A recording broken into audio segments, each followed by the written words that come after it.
thanks, Chuck. Thanks. Yeah. I'll do my best to kick it off. So thank you for joining the podcast, guys.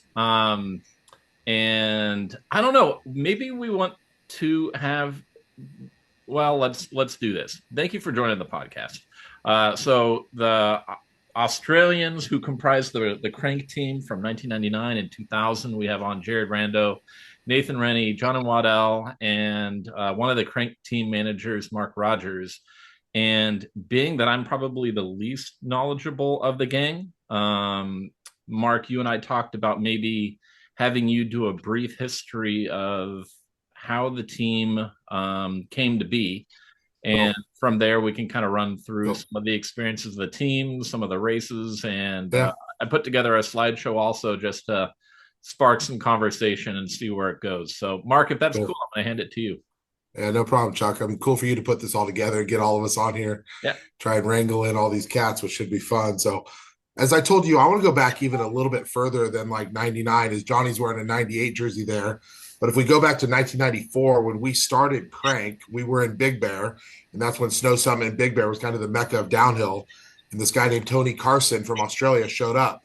And we liked racing, and Tony was a good guy. So my dad, Dave Rodgers, who started Qranc, and I was working with him, sponsored Tony Carson. And Tony raced for us in 94, and then Tony went back to Australia that winter, or their summer down there. And then in 95, he comes back over to race again, but then he brought Ronning and Sharples with him. And they came to Big Bear. So then we sponsored Ronning and Sharples in 95. Ronning had a great win. Sharples had some great results that year. They ended up getting kind of bigger factory rides after that. And then a couple of years, we didn't do a whole lot. And then in 1998, our distributor, who we have to give credit for, Terry at Earth Cycle down in Australia, said, hey, I have these two young riders. One's Johnny Waddell and one's a guy named Ben Whitlock. And I want to send them over to America to race for you. So we actually got Dave Turner, the shirt you're wearing, to give us bikes that year. Johnny came over and Ben Whitlock came over. Johnny was still a junior at that time, and I was racing junior too. And Whitlock was getting like top 10s, top 15s at Norbas and North American World Cups. And Johnny was dominating everything on the juniors in the U.S. And then Johnny turned pro later that summer. Whitlock got injured. He went back to Australia. Johnny goes to Worlds at 98 there in Mount St. Anne, and he talks to Rennie. Rennie gets third at Mount St. Anne in 1998 on a borrowed bike, on a borrowed Cannondale. And Johnny tells him about us. So then Rennie and Mal Dalton come back through Big Bear after the Worlds in 98. They sit down and meet with me and my dad, and we're asking Johnny, like, who's this Rennie guy? And Johnny's like, yeah, he's really fast. We're like, well, you're really fast. He's like, yeah, he's really fast. So then we trusted Johnny. We're like, all right, cool, let's talk to him. We loaned Rennie one of our Turners to race like the end of season, like Amateur Cup or Fall Classic in Big Bear Rennie in the pro class against all the local Southern California pros, and Rennie kicked everyone's butt. So we're like, all right, Rennie's on our team for next year. And then Rennie and Mal go, hey, there's this guy named Chris Kovarik. You guys should talk to him too. We're like, who's this? And Rennie's like, he's faster than me. And Johnny's like, yeah, he's faster than me. We're like, you guys are pulling one over our eyes, or this guy's really fast. So then I think we all know how that went from there. So then that takes us to 99. Johnny's wearing his 1998 jersey right now, which is so awesome. You still have that, Johnny. So then we go to 99. Kovarik was racing GTs. We had a relationship with GT at Qranc. We had sponsored them before. So we sponsored them again. And then they're like, yeah, we'll sponsor your guys' race team. You know, we like what you're doing. Kovarik was on GTs in Australia. And they're like, yeah, we'll give you all these Lobos. We're like, all right, cool. Lobos are great. Because PD had been racing them for a couple of years, and Mike King and stuff. So we get these Lobos. But come to find out, the backstory is GT was sitting on a whole bunch of Lobos that they could not sell. So they were giving us all these production Lobos, and their race team converted over to the iDrives. So we're racing these production models that were heavy and they were clanky, but we did pretty good. And then that takes us up to the start of 1999 at the first Norma National. And that's where we can kind of get into the stuff of everyone kind of here on this call. I can kick that off and kind of tee it up for Mr. Rennie. So we get to the first Norma National at Snow Summit, which was our hometown in Big Bear. Rennie, Waddell, Kovarik are all practicing and racing. Rando, I don't think you were here yet. You came over about a month later for Squaw and for Mammoth, right? So you weren't at Norma at Snow Summit. Rennie qualifies really good. Kovarik kind of qualified okay, but didn't qualify super great. But Rennie qualified really good. And then in Rennie's race run, he comes down, and Rennie's in the hot seat. And people are just blown away. Rennie was only 17 years old this time. that he was in the hot seat at the first Norman National. And you guys, the riders that were there were basically like a World Cup minus the Frenchies. You had Palmer there, you had Voorhees there, you had Steve Pete, you had Eric Carter, you had Jürgen Benneke, you had Miles Rockwell, Sean McCarroll, Mike King, a bunch of guys I can't even remember.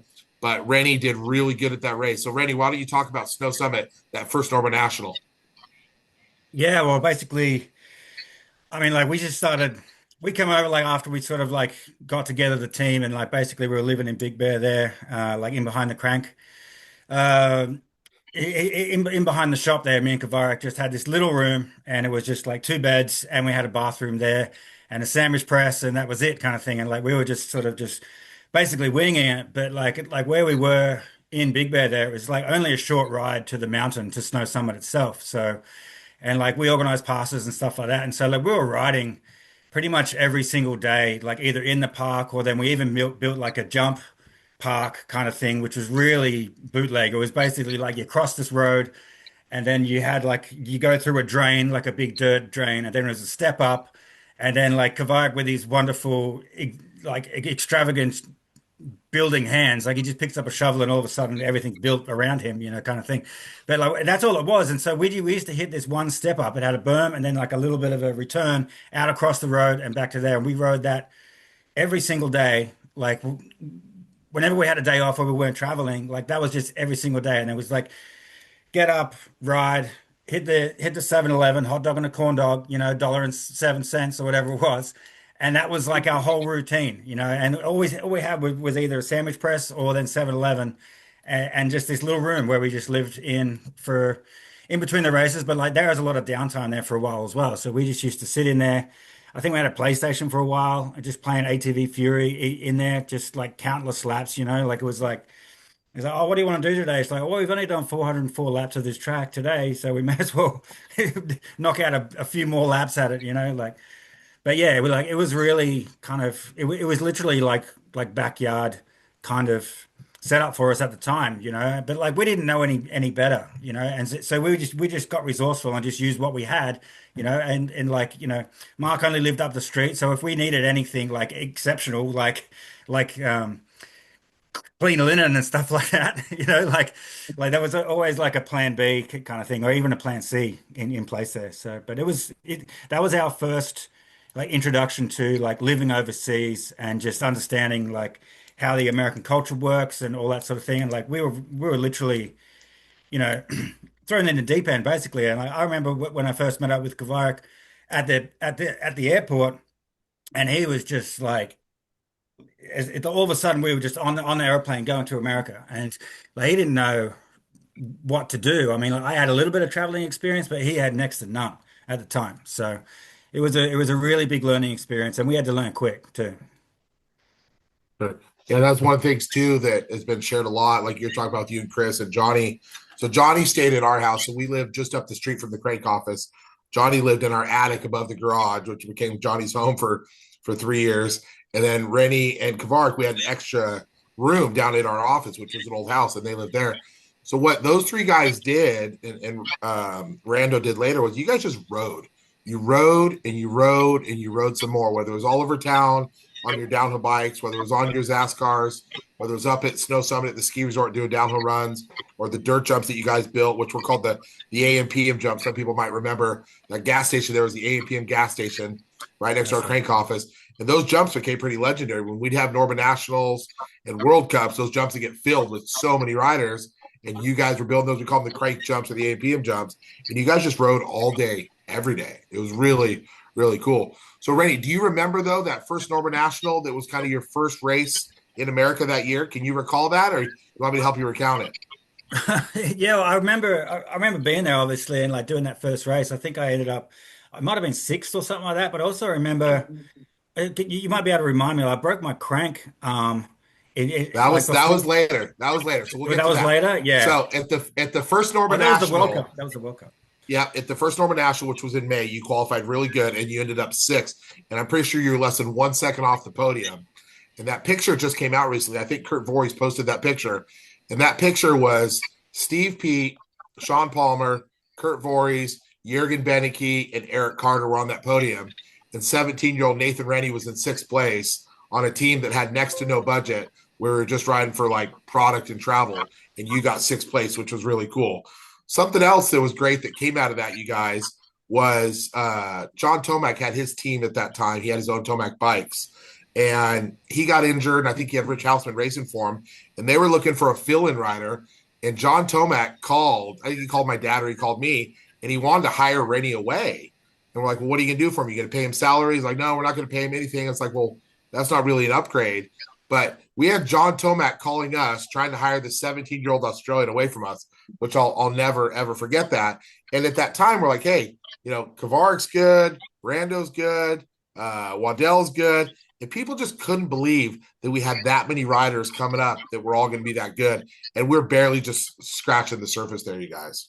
Dude, Mark, but what about your company? I mean, what was kind of the history of Qranc, and like how did John Tomac even know to call you and how to call you? So credit to my dad. My dad grew up racing pro motocross in Southern California. Then he worked in the motocross business. He kind of helped Oakley Sunglasses way early on, and then he worked for Answer Products as well, which later became Manitou. Then he worked for O'Neill Clothing. And people like, hey, this mountain biking thing's really growing. A lot of people from motocross going into mountain biking. So my dad decided to start Qranc. And actually, a lot of people may not know this, but Mike Metzger helped us start Qranc because my dad had worked with Metzger on the motocross side, and Metzger was a good designer, and he wanted to get into mountain biking. So we went to Cactus Cup in 1994 and said, hey, we're going to start making clothing, jerseys, and all that stuff for mountain biking. We changed the name from C to Q for Qranc and put the C on the end instead of the K. And we just started making mountain bike clothing and accessories. And then we liked racing. And my dad raced, and me and my brothers raced BMX and mountain bikes and motocross.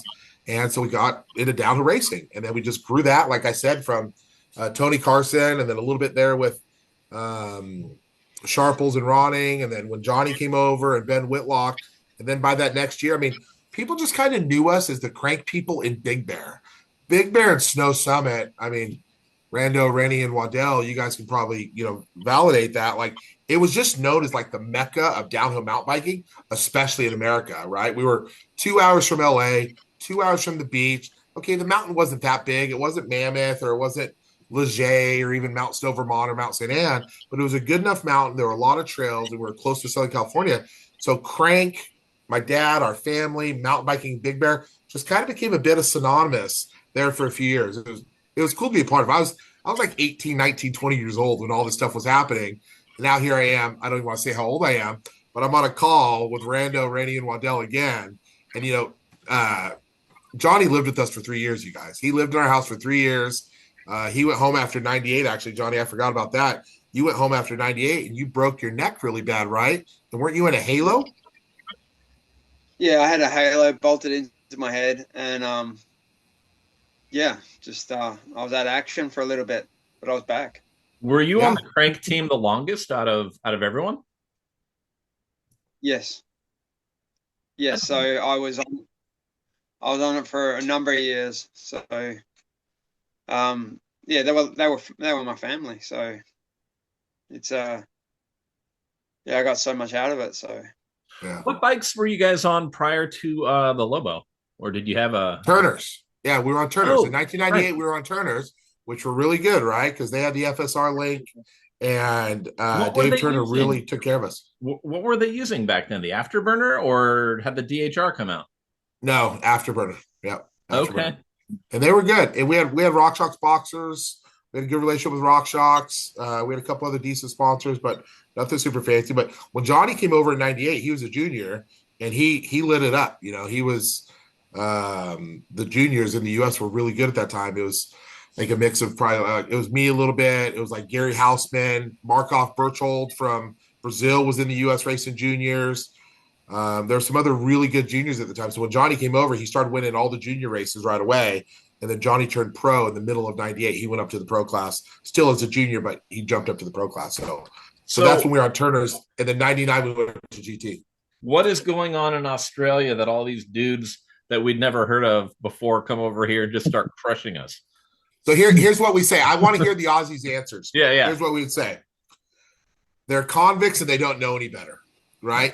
and coming to race in America was a way for the convicts to get off the island. We seriously would say that, you guys. But I don't know, Rando, what was going on in Australia to where you guys were all getting so fast and talking about coming to America? Because, you know, go back to even like Rob Eva, Tony Carson, and then Sharples Ronning, and then up a little bit through Ben Whitlock, and then obviously the rest of you guys. Like, how did that happen, Rando? I feel you can explain that well.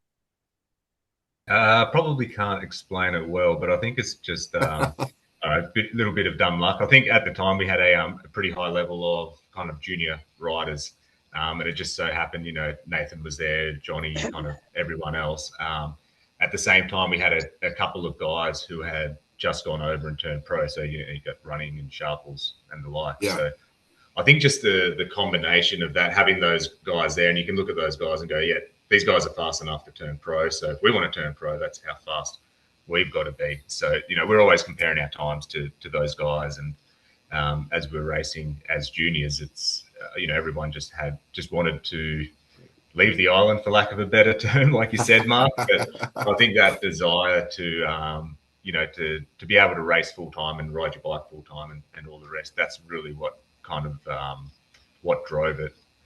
So you combine that with a bunch of guys who ride together every day really fast, really good camaraderie. When we're juniors, everyone's just good friends, everyone's hanging out. So I think that that encouragement between us and that collective desire to go over and turn pro, I think that's what really pushed it. And then, once you start seeing Nathan over there and Johnny doing well, and then, everyone goes, oh, I can do that. And it just blossoms from there. I mean, do you have good trails? I don't know if you're in New South Wales or where you are. Is there good trails down there or? I'd probably say the racetracks in Australia typically don't really prepare you very well for, your North American and World Cup type tracks. Yeah. Very different style. But I think what they are really good for is, it's always dry, it's slippery, you're dealing with a lot of traction, tight corners and stuff. So yeah, I think that those conditions in Australia help develop some pretty unique skills. And you look at Sam Hill, for example, like he's riding on pea gravel, as a developing rider, which is the slipperiest surface known to man. So I think the trails, while they're not, you wouldn't call them great downhill tracks for the most part, they're really conducive to developing a good skill set. Yeah. And probably similar to like West Coast US, right? Probably pretty similar to Big Bear and Snow Summit, kind of dry and dusty and slidey, and Mammoth and Park City, Deer Valley, and the dirt and ground probably similar to that. So you guys were used to that terrain? Yeah, I think so. Yeah, similar, depending on where you go. Like you never have a mud race. It's very rare in Australia to race in the mud. But I'd say for the most part, it's that slippery, dry surface that probably helps develop those skills. Yeah, then Chuck, we were just a benefactor. I'll be honest with you guys. Like, we were just the right place, the right time, and we had a good relationship. And I have to give my dad and my mom, all these boys here remember my mom, and we just welcomed these kids in here, and they were kids, right? Like Johnny was 17 when he came to America. Wow. Rennie was 17 when he came to America. Rando, I think you may have just turned 18 when you came for that first season in your crazy green van with Ricky and Robbie. We can tell that story here in a little bit, but like they're kids and I'm the same age as them. So I'm 18, 19 years old. We're all kids and we just love bikes. And my dad just loved racing you guys. I almost thought about bringing him on here and my mom, because my mom and dad met at the motocross track when they were 16 in Southern California. Think about it, the 1960s racing motocross in Southern California. So now they see the evolution of mountain biking, kind of like the evolution of motocross, right? So then it's like, all right, we love racing. We're in Big Bear. We're trying to build this Qranc company. We're trying to get that going. And these guys are all, and they were so appreciative, like Johnny and Nathan and Rando. And even when I talk to Qranc every so often, I see him randomly, he's like, they're all so appreciative. Like they were so fast, but very appreciative. I mean, we weren't doing a lot for him. Rennie told you, him and Qranc lived in a bedroom at the back of our office, which was an old house on a tight little budget and just rode. We weren't doing a lot for him, you guys. We were giving them bikes. We were taking care of some lodging, some travel expenses. We drove around in a van, but they were really, really appreciative. And we all, like, I just took a picture of all this and I'm putting my family chat. Like, our family has fond memories of all this stuff too. We're fortunate to be there, and it's pretty cool. So nice. So, I think the next thing to talk about, you guys, is the next would be the World Cup at Big Bear. So there was about a month break. I think there was one normal on the East Coast that we didn't go to, but then we had the World Cup in Big Bear. So we're like a month later, we're back at Snow Summit in Big Bear. Kavarek's still kind of figuring his stuff out. Rando hadn't come over yet. Johnny was doing good, getting like top 15s, top 20s. And Rennie again qualified well. And then he comes down and his split time's really good. So, Rennie, can you remember that race run? That's what you're starting to talk about earlier. Yeah, well, I can remember that. That was my first World Cup event. Yep. Like I'd Yep. raced World Championships and stuff like that before, Yep. but then that was my first World Cup event. And like honestly, like I was like even like qualifying runs and stuff like that. Like even my race run, like I was like like the guys that I was looking at in the videos and the guys I've heard of in the magazines and stuff like that, they were going before me. I'd qualified faster than them when I Yeah. was like 17 years old, just here, and I'm just like, hang on, these guys are my idols, and I'm like in the middle of it, like no matter what kind of thing. And so and like that, I didn't know what was going to happen, kind of thing. And Yeah. so I'm in the start out here. I knew the track really well. I knew the dirt, the terrain, everything like that, you know. And so I was like, all right, well now it's on. Nerves, obviously. I'm just a kid, and like I'm surrounded by my idols, you know, and I'm in the middle of it. And like, okay, well here I go. I got to get this done somehow. And so I must say I had a pretty damn good run going from memory, and You then did. You did. like we started talking about before, and so I hit the G out before this big tabletop, sorry, big double, like right Yep. near the finish line. Yep. And on the drop, my left crank arm snaps off the bottom bracket, completely gone. And I was going that fast that I had no choice but to try and jump the biggest jump on the downhill with one crank. Okay. And so I had no choice. I had nowhere to go and it was too late. I had to quickly go, okay, I'm going to do this. I'm going to jump this with one foot. And so I just like pre-jumped it, did my best and like just tried to figure it out, but then actually landed just fine. And then the next right-hand turn, I'd lost the left crank arm, so I went to put my foot where there was nothing there at all, and then binned it in the berm, and then binned it in the berm afterwards. And then I eventually kind of gathered my thoughts, and then went got up and got back going again. I don't think I lost a lot of time, but I couldn't pedal obviously, and Yeah. so I just rolled through into the finish. Forget what I came, but it didn't matter. But like that Yeah. photo, I've actually got it somewhere of me like in the air with one foot off, and you can see that I've got no crank arm or pedal at all. So And the Is that cool the thing, you guys, picture? Is that the picture that looks like you're doing a Superman or something? Was it that does. His left leg's flying yeah, in the air.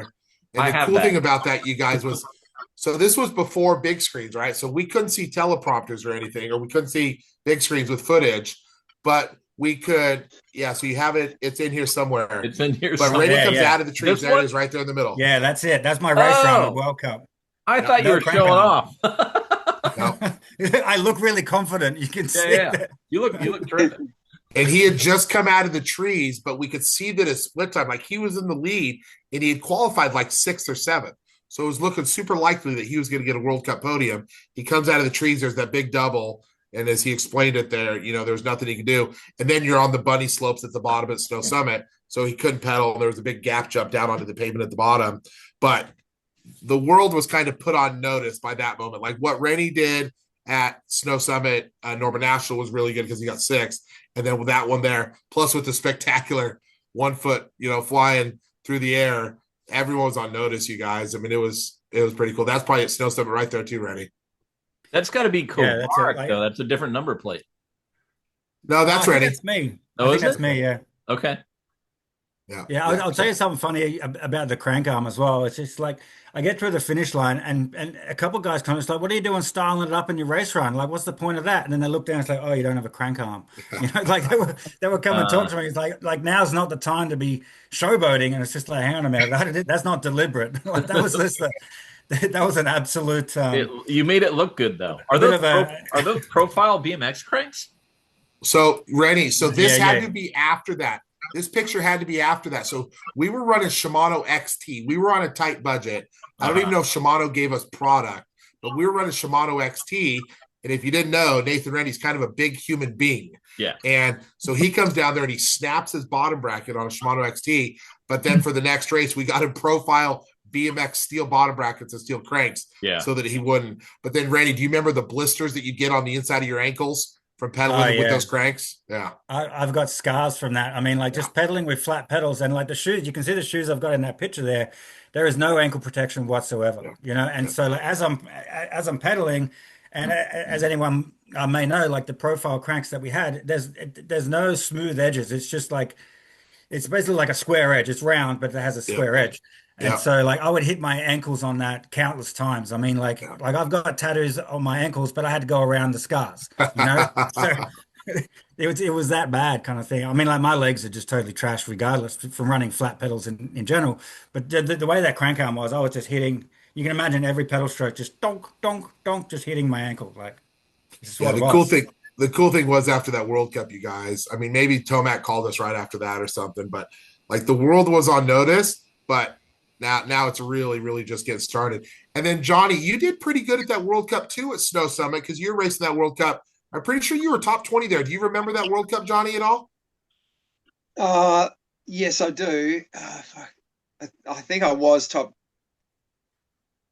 No, I can't remember. No, Which, it's but it maybe. was really good, you guys. Like, I want to make sure Johnny gets plenty of attention out of this because he's coming from Western Australia, and he was it was Johnny's first year senior. So Johnny, you would have only been 19 years old, and how stacked those World Cups were back then with all the Frenchies of Vulio and Gracia and Burrell, Mikel Pascal, and Johnny was getting top 20s at those World Cups, which sometimes it got a little overshadowed because of Rennie getting close to the podium and stuff. But Johnny's results were super, super strong. I was always really impressed, Johnny.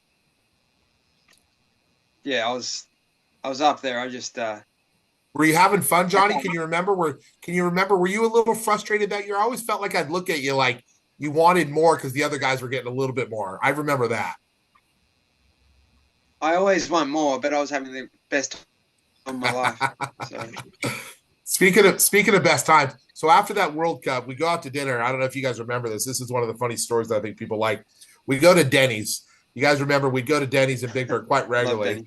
Sometimes after, hey, look at Johnny That was a smiling. special occasion, was Denny's. Sometimes after a late night, sometimes just for a normal meal. This was more of a normal meal. Randy, do you remember how you ordered your steak at that Denny's? Yeah. So like this, they're like, how do you want your steak? And like to start off with, like people in Australia at the time, like they were not asking people how do you want your steaks, but they're like, I always heard of like a blue steak. All right. And so and so in the back of my mind, like I'm pretty sure I had rare steaks before, but I was like, I'm gonna be fancy. I'm gonna call this. How do you want your steak? I want it blue. And they looked at me as if I was just like literally from another country, but I was. And so they'd never heard of a blue steak before. But yeah, they were literally just like with the thing there, it's like, is this guy feeling okay? I'm so happy you remember that because I've told that story, but Randy, I don't think I've heard you tell it in the 26 years, 27 years. But blue means to where it's like barely dead, right? It's just like raw, like barely cooked. Isn't that blue? Yeah. It's pretty much like seared on both sides, and then that's it. It's basically like you wipe its bum and then it's on the plate. That's Yeah, pretty much what it is. yeah, So yeah, yeah. yeah, All right. it's very So tasty. one more fun story. One more fun story. So in that time, Randy and Kavark are living down at our crank house, and it was June in Big Bear, and every so often you could get like a late spring snowstorm. So we had an alarm system on the office, but Randy and Kavark's room was just on the other side of the alarm so that they could go in and out as they needed to. Well, Rennie and Kavark were on the piss one night and it's snowing, and we get a call from the police that our alarm went off. We knew it was Rennie and Kavark. I drive down to the office. There's a little bit of snow on the ground. Rennie and Kavark are no shoes, probably just in their boxers. I think Kavark had a beanie on. The police have them up against the wall, like they were trying to break into the crank office. And they were Yeah. just wrestling, and they had hit the wall so hard that it set the alarm off, and the police had gone down there. And I went down there and they're like, you guys, they're fine. They're just Australians. So we had criminals that looked like they were trying to be criminals and break into our crank office. Do you remember that, Rennie? I remember it, and you're jogging my memory, but I remember that clearly because it was the first time that it actually snowed Yeah, there, yeah, and so it yeah. was snowing at the time. So we were having this wrestle, and then we bumped into the office door, which was kind of by our room, and it Yeah. just springs open, and then like lights and noise is happening. I was just like, what do we do? Like, what do we do? And then within minutes, like I looked out the back, and there was kind of a fence there, and we saw a gun coming over the top of the fence, right? And like we had no idea like what was going on. And then like they bust through the gate there, and all of a sudden we're there, like this, hands up, and I was just talking so fast. I was like, no, no, we live here, we live here. We just bumped into the door, and then I don't know what's going on here. And then Chris was trying to say something, but it wasn't making any sense whatsoever.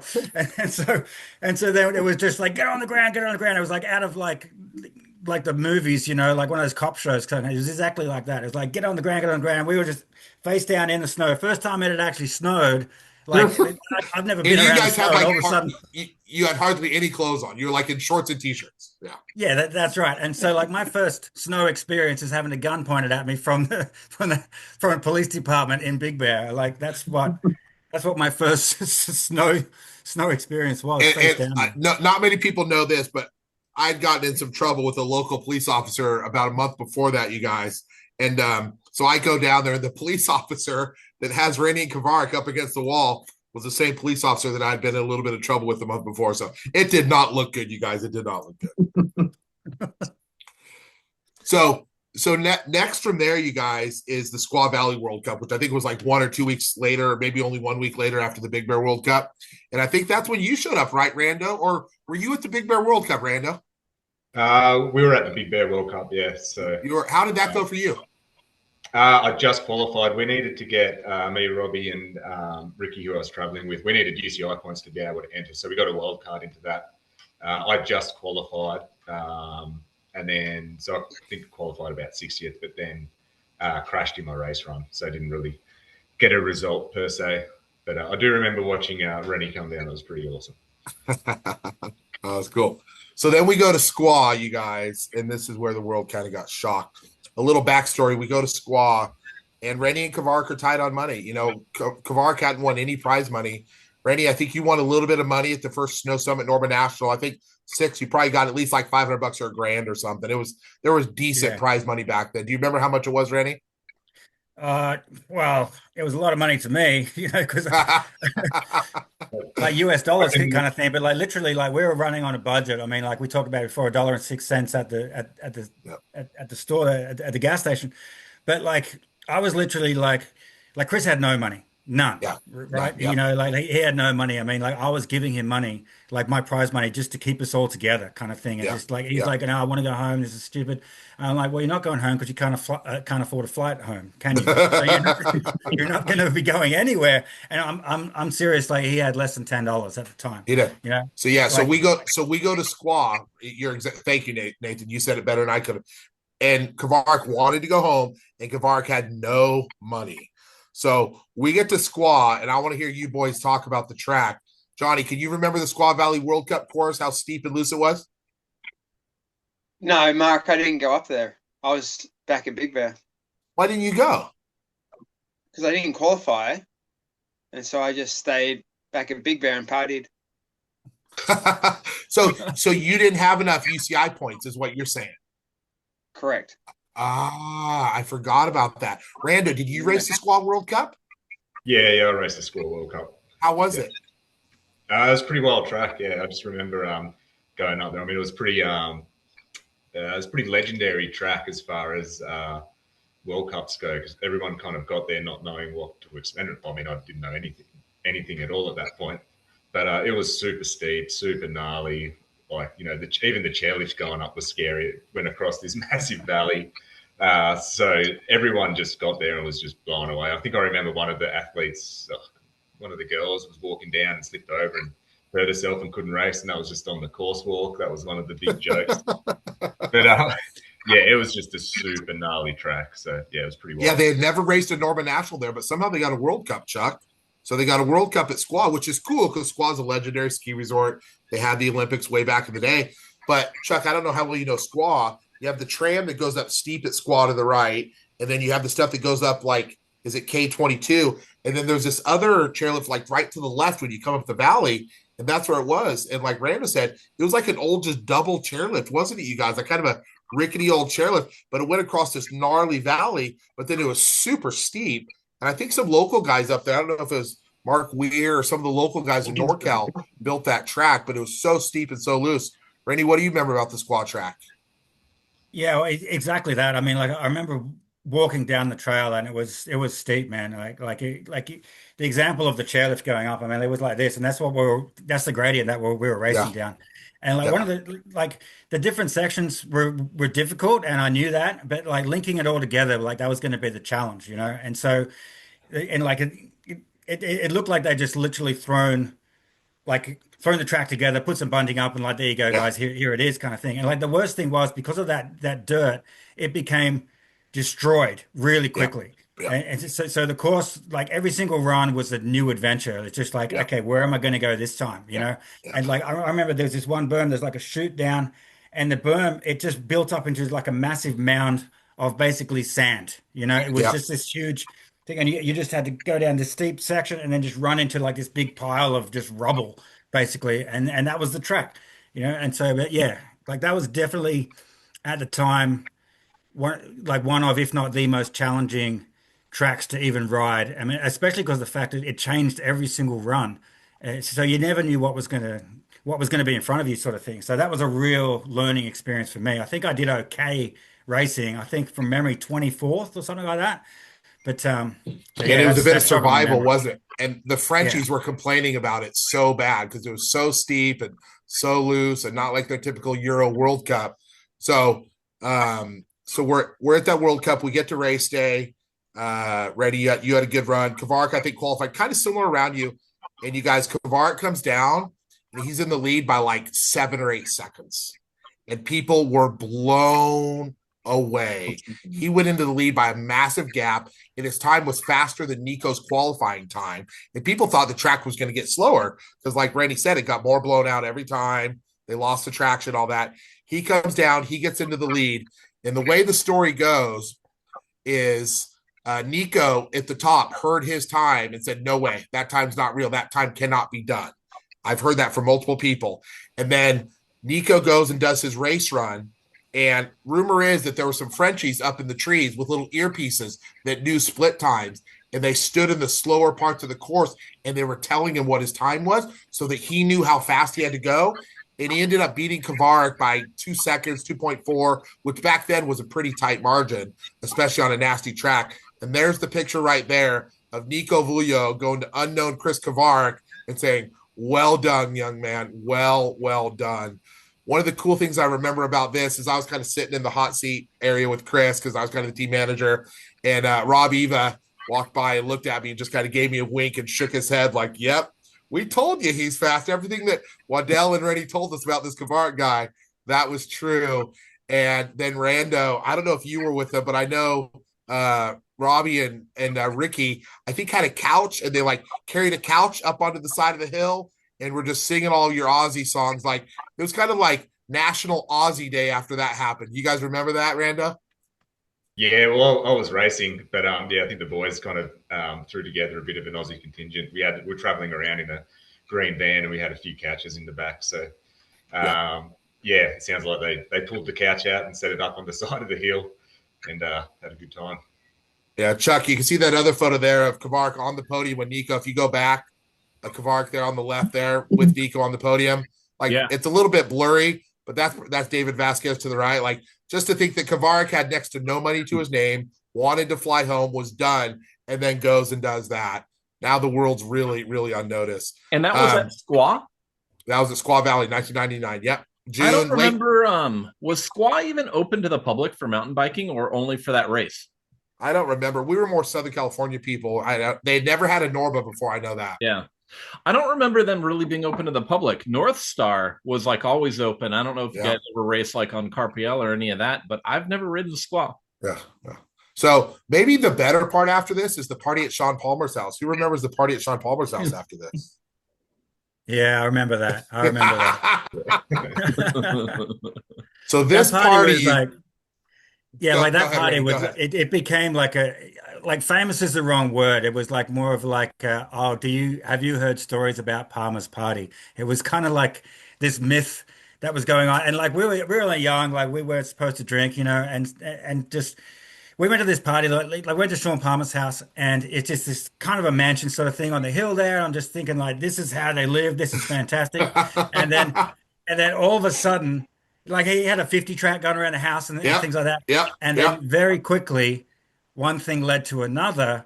And so the party just became this like free for all of just in the garage and like doing burnouts with the 50s for a while, doing circle work, and then like all of a sudden the flour came out. Palmer comes down with the bag of flour. It was like however many pounds it was, but I had to guess it was more than 20 kilos worth of flour. And then the flour just starts getting thrown around the garage, and there's burnouts with the 50s, and then like it just that was the turning point where everything just went crazy. You know, like everything just started going crazy. Then all the 50s were piled up in the middle there, and then like the flower was there, obviously, and then like people there yelling and screaming. And, you know, after a little while of the party sort of unfolding, it was the cops rock up. Okay. And so and so we're all like in the driveway area. And the funniest thing is, like, the cops knew Sean by his first name. Okay, so it wasn't like, "Sir, what are you doing?" It was like, "Sean, what are you up to?" kind of thing. And like he comes out, he's covered in flour like this, and he's looking at the cops, and the cops are looking at him and just like, "Yeah, yeah, yeah. What are you going to say for yourself this time, Sean?" You know, it was like he'd done it before, kind of thing. And like we mentioned Dude, are before, you that was our talking? introduction. Are you talking baking flour or something else? It Yeah, was baking flour. flour. It was baked. I have no Okay. idea why he had so much flour.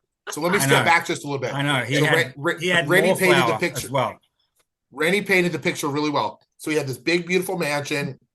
I think it was like Kings Beach, Lake Tahoe, beautiful area overlooking Lake Tahoe. And he had a rad 50 track built all like a square around the house. And it went across the driveway, went up one side with some doubles, a berm across the back. And he had a whole bunch of Z50s. And we were wearing like Ryan Hughes helmet, Jeff Emig helmet, Phil Lawrence helmet. He had all their former Supercross helmets. And we're all wearing those, just riding laps after laps. And Randy Lawrence is there, and Palmer and Petey. And then exactly like Randy said, all of a sudden everything ends up in the middle of the garage, and all the 50s get stacked there, and a bunch of Palmer Specialized get thrown, and then all the flour. The two people, though, that were the real ringleaders of all this were Scott Sharples and Troy Lee. Scotty and Troy Lee were beyond pissed, and it was just flour and debauchery and a mess ever. It was absolutely legendary. It was unreal.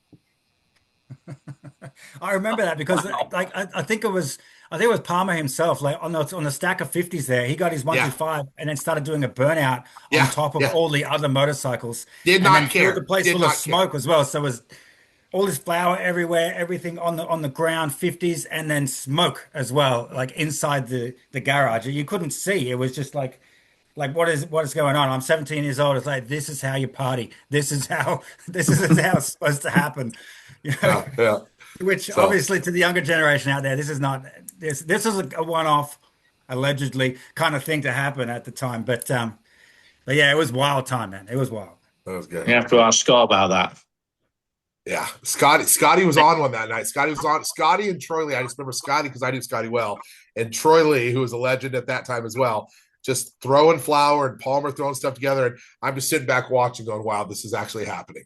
So, So were you guys traveling the country in a van at that point? yeah, we had a 15 passenger Ford van, which was our crank van. We called it the crank van, Uh-huh. and we had big bike racks on top. I think Thule gave us bike racks, and then we had like a 12-foot trailer.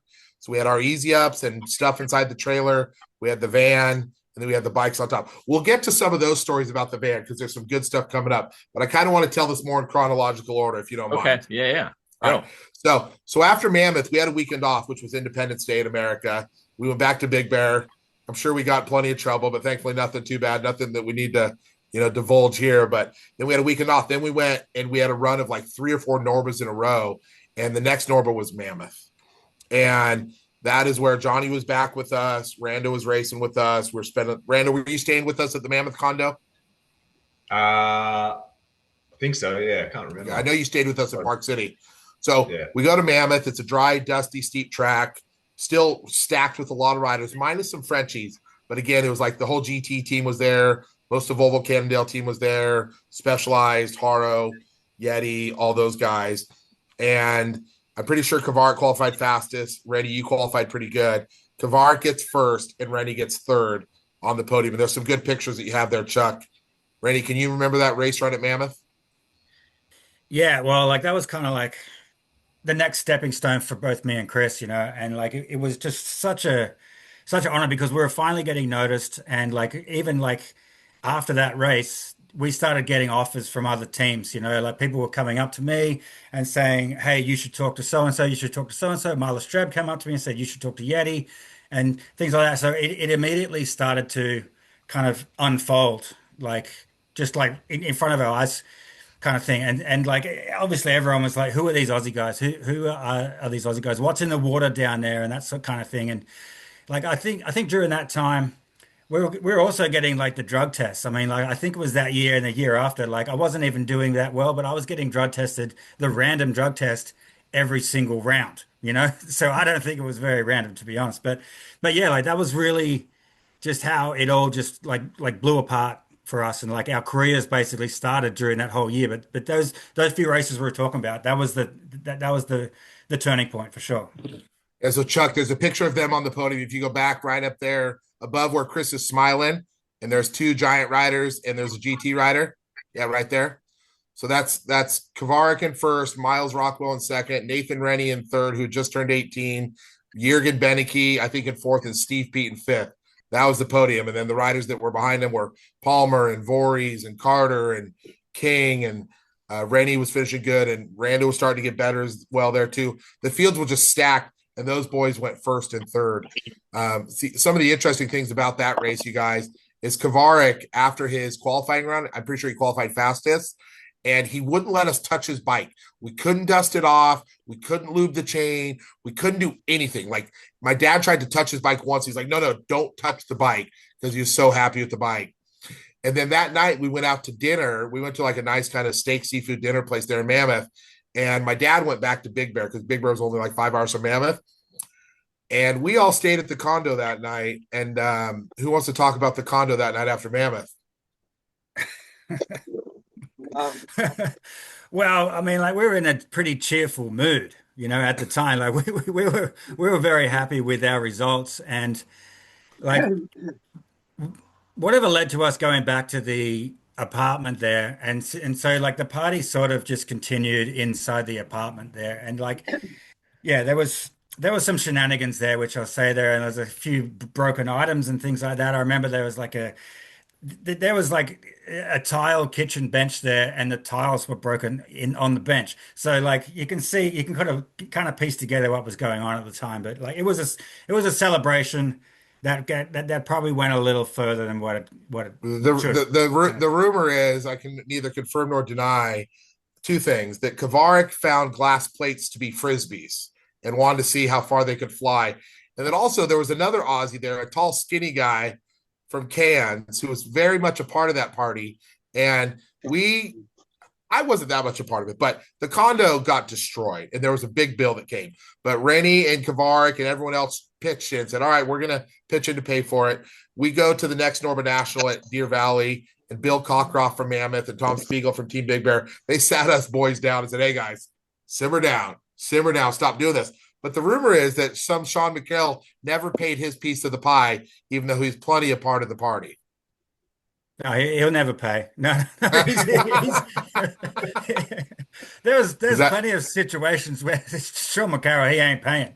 That's just what it was. I mean, like just going back to that party as well. I remember like got so out of control. A shopping cart for some reason then got thrown off the balcony just down down the hill from where we were. I mean, like it was just full of like shopping or something like that, like perfectly good items, and it just got thrown off the balcony. Like it was that sort of dumb sort of behavior, which was. I mean, it's a long time ago, but yeah, I mean, like it was just party mode. We were young, dumb, like it's just what it was.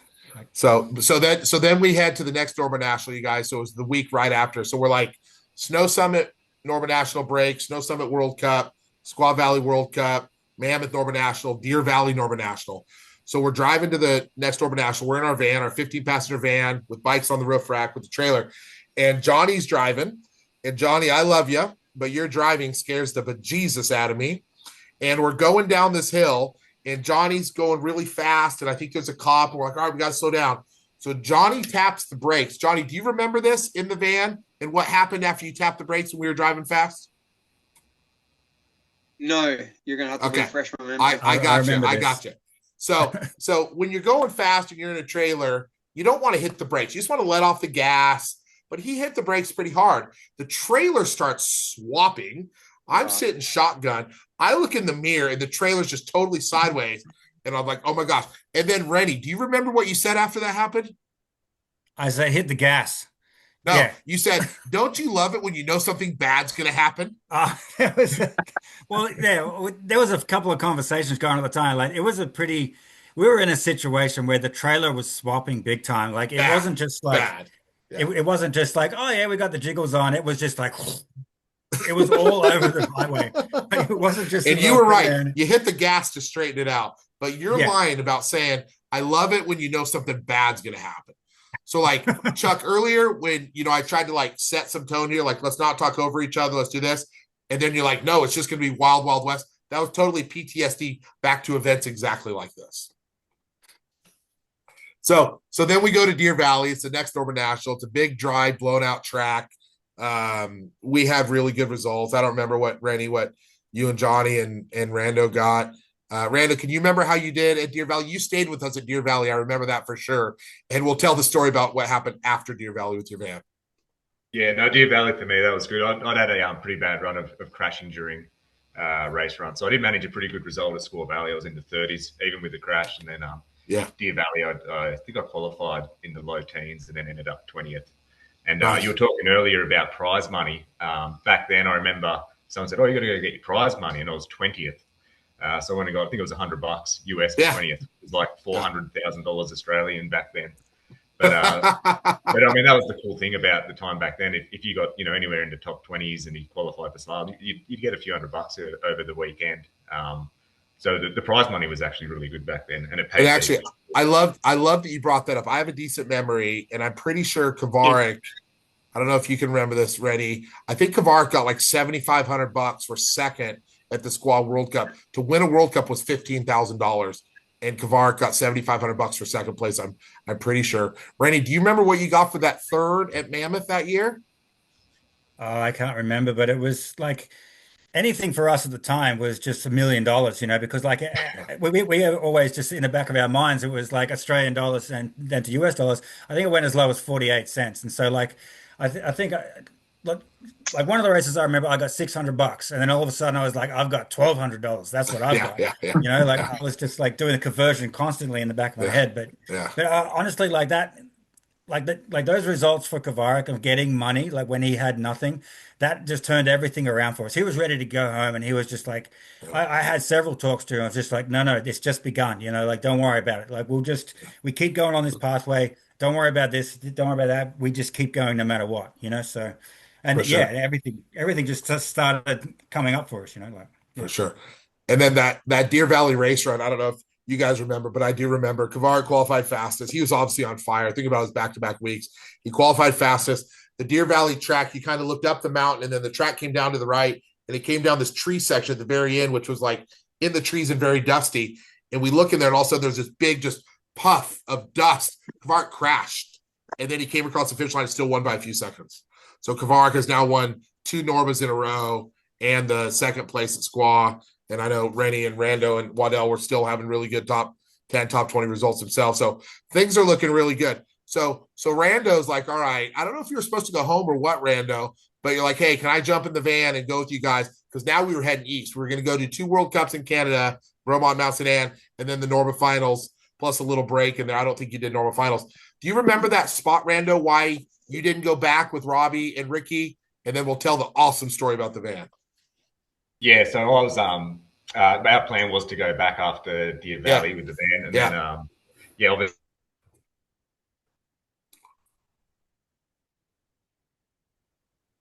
Did Rando freeze on you guys? Yeah. Jared, you was up. Oh man, we got to the good part. Damn it. Johnny, can you text Rando? Yeah, hold on. Yeah. So I'll let him come and tell it once he's back. But he decided to stay with us, which he'll get to that. And then him and Ricky Boyer and Robbie. What was Robbie's last name, you guys? McNaughton. Robbie McNaughton, who were also Aussie juniors, right? About the same age as you guys? Yeah, we were all the same age. Yeah. Yeah. So they were traveling with us too.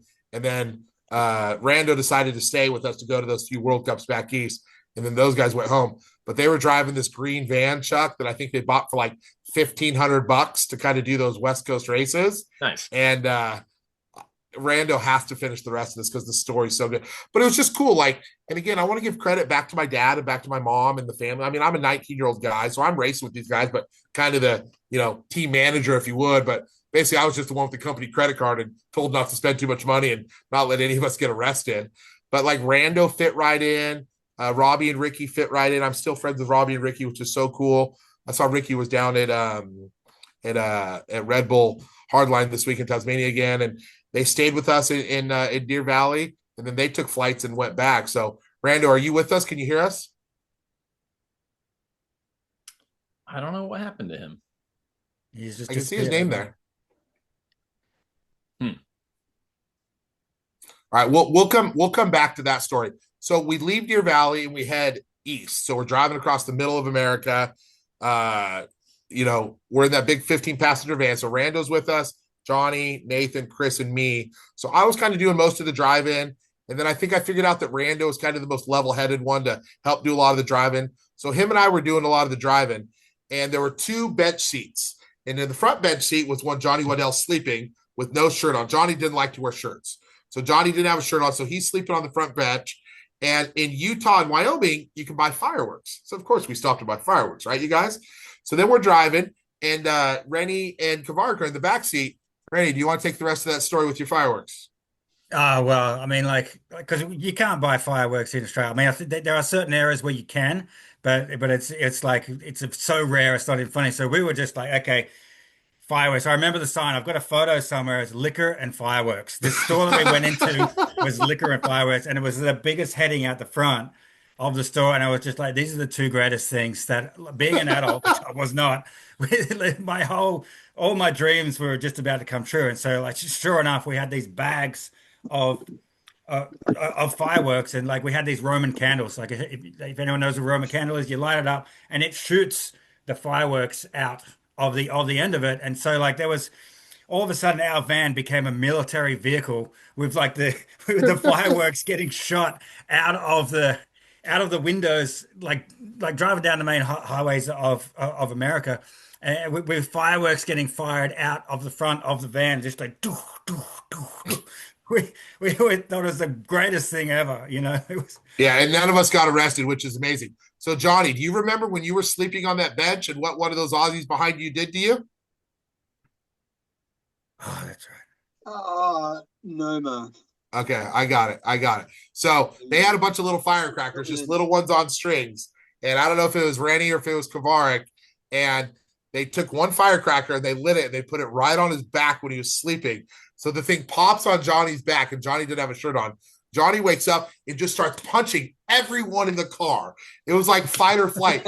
I was the only one he didn't punch because I was driving, and he just starts swinging at everyone in the car. It was one of the best moments ever. And we're all laughing, and he's taking punches at us, and none of them were that bad. But, Rando, do you remember that?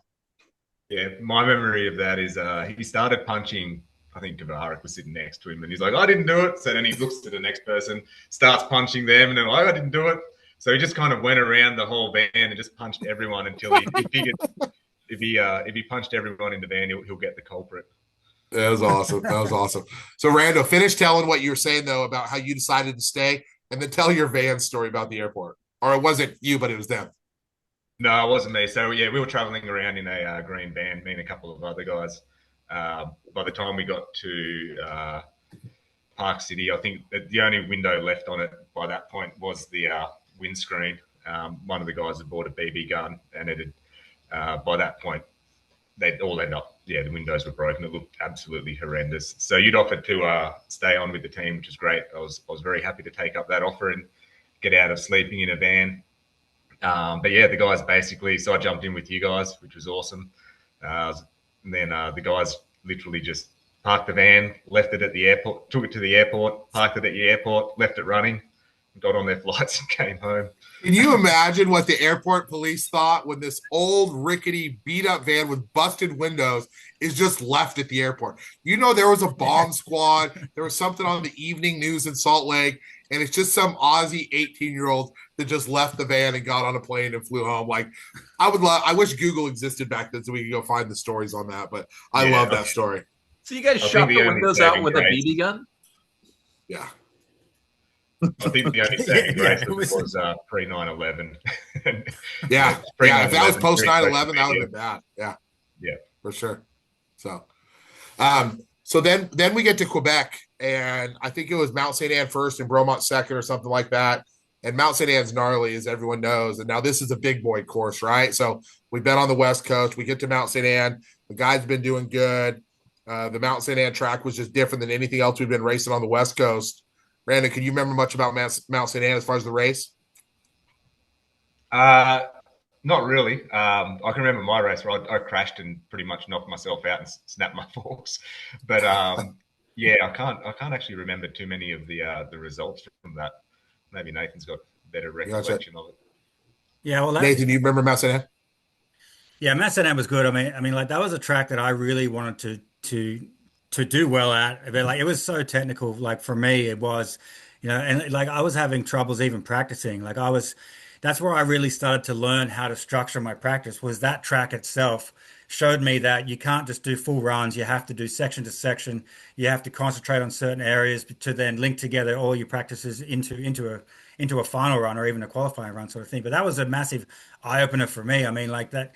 Like even the bikes back in the day, I mean, they were good at the time, kind of thing for what they were, but they were struggling, man. And like our bikes were literally falling apart. I remember like they had shock mounts on those Lobos there. Every single run, we'd have to get down the bottom and like redo the bolts up of the shock mounts because they're simply just coming. It was falling to pieces, And so we were going through a big learning experience there. Arm pump was just through the roof. Like I get bad arm pump anyway, but I was literally like peeling my fingers off of the bars, and then shaking it out and then continuing on a practice run, So it was that gnarly back in the day.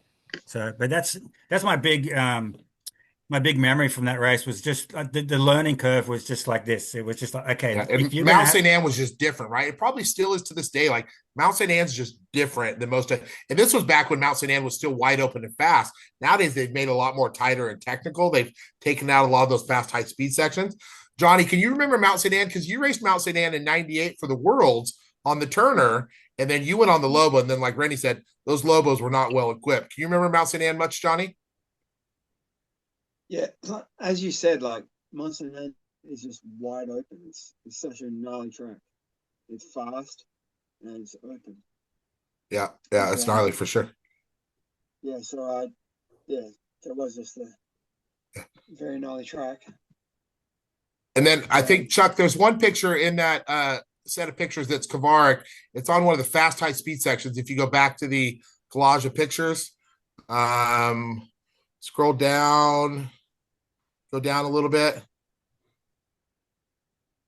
Yeah, keep going down. Oh, it's not in there. I thought it was in there. But actually, if you go there on the left, see the team picture of all the guys on the far left there underneath Nico and Chris. So that's right after Park City. So this was our team in 1999. This is at Deer Valley Park City. Qranc just won a second Norman National. That's Rennie. That's Waddell. That's me in the middle there. And then that's Jason Cotting and my little brother, Chris Rodgers. And Chris is actually holding his helmet, which I still have. And I think, Rennie, you still have your helmet too. But if you want to zoom back out, Chuck. It's right there. This was the helmet. We had these helmets painted. So I think Qranc had I'll one. just go grab my helmet. Can you hold that I had up one more, for Mark? a couple years. Shams was talking about his Qranc helmet on the last one, so I want to see what that looked like. Hey, I've got one. Give me Yeah, 2 dude. seconds. Keep So, talking, yeah, I think the the- camera will focus on you. Here we go. I think the Qranc helmet, go back a little bit further, Rennie, so you're not as tight to the camera, so we get the whole thing. So I want to give us some credit at Qranc. I know Troy Lee became infamous for his helmet and everything. So we did our helmet in 1995, 1996, when full face helmets weren't really a thing. And we worked with OGK Helmets, which was a big Japanese helmet company, which later did that helmet that Greg Menard wore. But that helmet was pretty state of the art. It had really good ventilation in it. Those are cool paint jobs that we did for the team. And then look at Jay has his helmet too. So those helmets around 95, 96, 97, 98 were pretty state of the art because they had good airflow with them. Nowadays, you wouldn't put your, worst enemy in that helmet, let's be honest. Let's see, Johnny. Oh, Johnny has his too. That's pretty cool. Got the little kangaroo on the back there. Nice. That is so cool. Yeah, I love that you guys koala. all Good. still have those helmets. Got a That koala thing's on so the back. small. Look at the shape of it. So long. Yes. Yeah. But so here's a funny story about those helmets, you guys. So we worked with OGK and we called it the Kamikaze after the Mammoth Kamikaze downhill, which was the big downhill at the time. But OGK could not sell that helmet in Japan under the name Kamikaze because of kamikaze pilots from World War II. And that's like a big shameful thing in Japan. That term kamikaze has been like wiped from the dictionary. So they had to call it like the DH1 in Japan. They couldn't call it the kamikaze. But we sold those things as fast as we could make them, you guys. We sold those things left and right. And they were like $259 at the time, which seemed like a lot of money. But think about that nowadays, for a nice top line downhill helmet for $250. Yeah. So That's after like Mount a St. Anne, cheap helmet today. so Chuck, go back to the pictures. There's a very disgusting picture in here of all these pictures. So we hear about this party after the Mount St. Anne World Cup where the girls dressed as something and the guys dressed as girls. So here we are, you guys. Are we over this here? is all five of us. I don't know what Johnny's wearing. This is when we Rennie went to looks the op like shop, right? I don't know. Yeah. This is when we went into the op shop. It was a boob tube that I wore as a miniskirt. That's right. That's actually a boob tube on Johnny's as a skirt. Yeah. Yeah. That's a legendary photo right there, you guys. That was pretty. Rando, are you like dressed up as a 90-year-old woman, Rando? Yeah, I think that's where it ended up. I remember just raiding the op shop and we kind of found what we could. So one thing I remember about that party, you guys, Greg Menard dressed as a girl, and he looked really good as a girl. It was kind of creepy. Where did you guys get all these clothes? We went to like a thrift store. Wow. You guys remember that? Yeah. Like I remember going in there. I just like had some cash, sort of thing, and the thrift store there was cheap, And like you can see my outfit there. I think I got a nickname Mother Goose for wearing that outfit. Because I don't know if anyone remembers Mother Goose, but he has a hat. The goose has a hat exactly the same as that, and so I got the nickname Mother Goose just from that one photo and that party sort of thing. But yeah, we literally just it was just supermarket sweep at the thrift store, just grabbing whatever we could, and those were our outfits for the party. That's just how it was. And they gave out free wine at that party. We're all 18, 19, 20 years old, and I drank free wine that night. And that was the only night I've ever drank wine in my life because it was so disgusting. And the next day I was not feeling good. So I just remember that about that party. That's Mount St. Anne. Those are the condos, right? The base of Mount St. Anne. You can see it there in the background. So from there we went to Bromont. Bromont, Quebec was the next World Cup. They were back to back, which was really cool.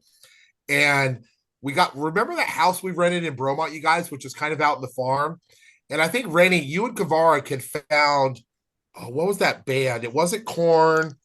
You played this one heavy metal song over and over and over. Do you remember what you were listening to that summer? I remember that house, and you guys were playing that same song over and over and over. Not Slipknot, not Korn. System of a Well, Down. I knew I was into System a few of a bands Down. at the time. Rando, Like System of a Down. could have been System of a Down, but I was into like Sepultura and those sort of thing, Pantera as well at the time. It was Still System am. of a Down. You guys played the same song over and over and over again. It was System of a Down, right, Randa? Yeah. So the Yeah, other I thing, vaguely remember. when we're there at the Bromont World Cup, it rained a ton. It was a total mud fest. It was a total mess, and the track was really rocky. I don't even remember what happened in the race, but I remember Boz de Beaver came over to our pit, and Boz de Beaver, we didn't know him at all, and he just comes over to our pit, and he sits there and he looks at us, and he looks at Qranc or someone and goes, "You like to drink, don't you?" That's what he said, and then he just rode away. He didn't say anything else. That's all he said to us. So, all right. So after that World Cup, we're now like towards the end of August. Rando's got a flight because Rando's going to go home. We're going to go spend a week down in New York City. Who remembers what happened at the U.S.-Canadian border on our way down into New York? Yeah, I remember that. Like I will jog my memory a little bit, but I remember see, we had some visa problems, right? And so Hold on, Rennie. I we gotta couldn't. I gotta throw you under the bus. So Yeah, we're going to yeah, the border. Rennie's 18 years old, doesn't really have his stuff together. Let's just say that, right? We all go up to the border. We all present our passports. Everyone's fine. You know, the Aussies has been in America for more than 3 months. So you're not supposed to be in America for more than 3 months until you go back home, right? Because you're just on a traveler's passport. So, but Rennie didn't have his passport ready. Rennie's passport's buried in his bag. So he's in the back of the van. He's fumbling through his luggage, trying to find his passport. And then he finally shows his passport, and the passport agent is very suspicious now. So he looks at Rennie's passport and goes, dude, you've been in America longer than 3 months. We can't let you back in. But he's already let Qranc in. He's already let Rando in. He's already let Waddell in. He's already let me in. So he's like, no, you guys got to go back up to Montreal because that was, the Brits and the Canadians and the Aussies are all part of the Commonwealth. So we had to go back up there to get Rennie's passport done. But Rando had a flight like the next day. So we go to turn around to go back into Canada. And then they ask Chris Qranc, have you ever been convicted of a crime? And Qranc says, yes. Oh, well, you're not allowed into Canada. So now I have Rennie stuck in Canada. I got Qranc stuck in America. Rando has a flight the next day. Johnny and I are just sitting there with our hands up. We basically begged the Border Patrol people to finally let us through after hours and hours and hours. Do you remember that, Rennie? I remember that. There's more to this story. I remember because I couldn't get across the border at all. I wasn't allowed in there. So I remember like getting my passport and I was just like, and I had nothing else. Like everything was with the van. I was like, okay, I need to cross this border. You So were I going to ended run. up, I ran. I ran across the border into the US because I had no other option to like get to go across the border because we couldn't cross back into Canada and I allegedly couldn't cross into America. So I literally had my passport in hand, running like I was a crazy Mexican crossing the border, coming down from Canada into the US. And like I was young, 18 years old, just like running. And it's not a short run. You know, there's one office there, there's an office on the other side. And so I'm running down the highway, like across the border. And like I finally jump in the car and like everyone was kind of clapping and cheering, yay, kind of thing. And that was a long time ago, but I just remember I was just like, okay, this is I have to cross this border. So I just ran across the border. That That was was it. so class. I tell that story all the time. I had one Aussie stuck in America, one Aussie stuck in Canada. And Rennie, it was all your fault. You were fumbling through your luggage. If you would have just had your passport ready, because Johnny and Chris had also been in America just as long as you had, but they were let right through because this was pre 9/11. They weren't too stressed about it. They're like, all right, cool, have a good day. But because you were in the back taking your jolly old time, not having your stuff together, you then had to run. You're lucky you didn't get shot. I know, but at the time, I had no other option. Like that was the best option I had was to cross the border completely illegally. That was my option. That was my thought process and solution was to run across the border. Uh, I don't know So I so if had the statute of limitations has run out on that yet, Nathan. We may have to publish this one to the FBI or something. And you guys, No this is going all in back. one summer, right? We're only like 3 or 4 months into this, and there might be a few more stories. So Rando, you had a flight, I think, the next day. You didn't stay till Mount Snow, right? You flew home like the next day. Yeah, I flew home the next day. I was still in Yeah. school at the time, so I had to go back to So school. we had this great mountain bike friend, Lars Tribune, that a lot of you guys might know from New Jersey, New York area, Northeast mountain bike legend. He lived right outside New York City, so he let us come stay at his house for a week because for some reason there was a week between the Bromont World Cup and Mount Snow. And Chuck, there's some pictures there. You can see some of us in New York City and some of us down on the Jersey Shore. We spent a week at Lars's house, and it was so much fun. We went into New York City. Johnny and I went down to the Statue of Liberty. We took the subway. There you go, top left. That's us in New York City. We rode our bikes. We took the subway from New Jersey because Lars lived in New Jersey underneath the river from Hoboken over up underneath the Twin Towers. And I can remember we got off the subway under the Twin Towers. This is pre 9/11. And we came out and looked back up and I could see the Twin Towers. I'll never forget it. And then we rode our bikes all the way up Manhattan, all the way through Times Square, up into Central Park, and all the way back down. And Lars was the man. He like took super good care of us that week. Johnny, can you remember much about that week in New York City when we rode mountain bikes all over and then the dirt jumps that Lars had?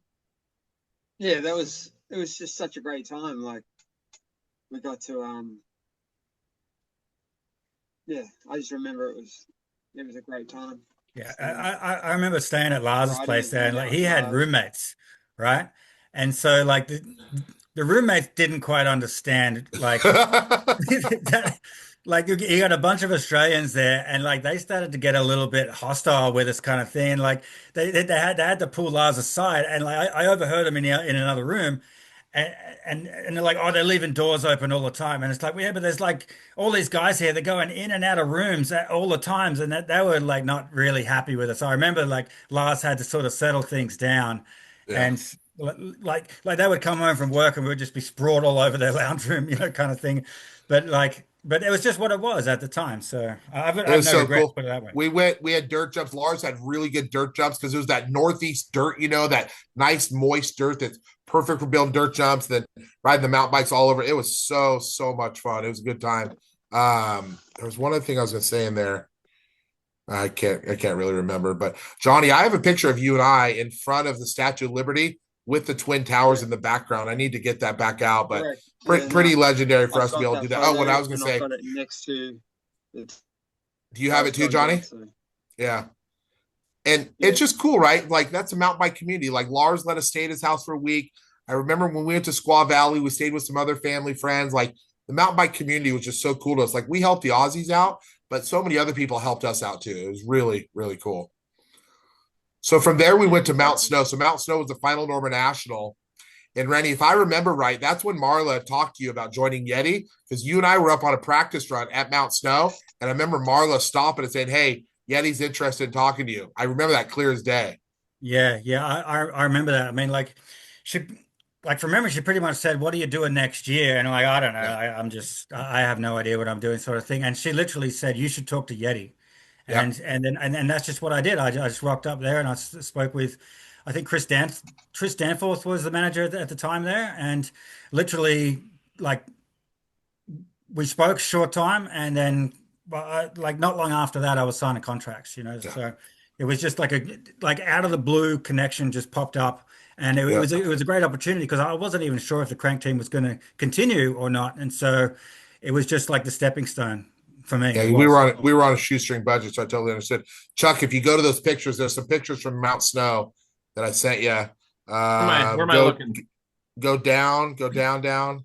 So there's Kavarik in the middle there, going through that rock garden next to him, smiling. So that's in the nasty rock garden at the bottom of Mount Snow. Yep. So that rock garden is pretty legendary. I don't know if you can zoom in on that. That's a cool picture of Kavarik there at Mount Snow. Yeah, there you go. Lobo. And yeah, and he's got his painted helmet on. And then you guys had Right. some longer travel forks by the end of the season, Nathan. Didn't you and Chris got some longer Yeah, that's right. travel boxers? That's right. Yeah, like we started off with the red, like Yep. traditional kind of boxes, but then that yellow set was the first of the black box thing that they wanted to start running there, and that was Yep. a 7-inch travel bike opposed to the 6-inch travel bike. Yep. And so yeah, there was a very limited run of those things, but then Yep. somehow we just ended up with a pair each. Yep. And I think the deal was that we actually had to give those forks back. And Yeah, for so sure. yeah, so there wasn't I literally had them and then I forget what I had to do with them, but I had to send them back. And so they were And a Chuck, very limited run. Go back to the pictures again. So the end of the season, this is the final Norman National. There's a picture of Kavarik on the podium. Go down a little bit with his arm around some guys. I thought I sent that to you. Go back up with Jürgen Beneke. Oh, there's one the next year. Keep going up. Keep going up. I know we don't have it. Sorry about that. But anyways, Kavarik ended up getting like second overall in the Norman Series that year, which was really cool. And I know Rennie, I think you and Waddell both did pretty good, and Rando too. That's Kavarik at Mammoth. So he's just on a GT Zascar race in dual slalom. Yeah. And then there's a picture of Kavarik at Mount St. Anne that you were going by there a second ago. Yeah, number next to Kavarik at Mount Snow there, number 19. And he still has the red fork there. Yeah. So that's before he Yeah, got the that's right. yellow Yeah. fork, I think. That's at Mount St. Anne. You can see that's at a World Cup. And see how it has that low gate? That was in one of the really fast sections. Yeah, those So gates are like skiing gates, but they just hammered them into the dirt. Yeah. exactly. Exactly. So that was it. That was pretty much the season. And then like Kavarik was getting pursued by Intense and Rennie was getting pursued by Yeti. And then Rennie goes over. That's actually me. That's the crank helmet. Um, and then Rennie goes to World Championships, and then Rando, you went to the World Championships too. So you went back to Australia, but then you flew to the World Championships in Sweden, right, Rando? Yeah, so yeah, I went back to Australia and back to the World Championships. I think there was a that photo of Nathan in the Australian skin suit. That's from the World Champs in Auto in Sweden, or however you pronounce it. But yeah, Yeah. that was a pretty cool race. So that time we had it was kind of, you know, World Champs. You stay with your national team, so we had a bit Yeah, of a just squad together, a bunch of really good friends. It was a really cool race. And actually, there's a picture of Rando there, Chuck. I forgot. You have a picture of Rando. Go back. Top middle there. You see Rando on his mountain cycle with his red jersey on. Top middle of those pictures. Go up. Go up. Yeah, that's Rando there. Right here. Top middle, white crank helmet. So that was Nice. probably, this is probably 1999, right, That's Rando? Yeah, that's 99. So it was the same year I joined up with you guys. Yeah. Is that in Australia or America? That's Australia at Mount Beauty. So I was a junior then. Okay. Because remember, we used to have the 500 plates. yeah, Rennie would that's have had Mount Beauty for 500 sure. leading Yeah, the series. And yeah. Well, did you that race was that same mountain cycle frame in America, Rando?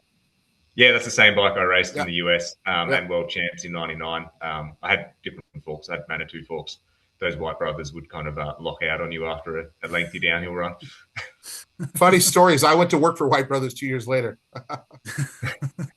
So, So Chuck, go back to that picture of Nathan with the orange forks in his Australian sexy skin suit, because that's at World Championships in '99. So that's the right. Yeah, I wasn't able to go, but the story that I've heard, Rennie, is you're up there at the top. You're, pretty confident. You had a good year, third at that Norba and those other good results. Um, and it's raining at the top of RA in Sweden for the World Championships. And Jason Cottings actually told me the story, because all the Frenchies are inside the warming hut, inside the room, and some coaches with a whistle, and they would all stand up and sprint based on the whistle. And Rennie's outside in the rain, just riding circles outside in the rain, getting used to the cold weather, getting used to his bike. Do you remember that at the start, Rennie? yeah. I remember that. I mean, like I wasn't really known as a mud rider, and so like I wasn't really good at it, kind of thing. And so I was just like, all right, I just need to like have the exact same conditions that I'm going to be racing in. So I'm like, I'm just going to ride around in circles. Everyone's in on the trainers kind of thing, and I was like, oh, I don't have one for a start. And so I was just gonna, I just went outside in the worst conditions that I could try and recreate for my race run, and then that's exactly what I was doing, and I ended up winning. So that's just like a little bit of I don't know. It was a confidence booster for me to just to remind myself that I can actually do this. I mean, like in Australia, we don't really have the mud races. Like if it Yeah. starts raining, then the bike's in the back of the car and you're going home, kind of thing.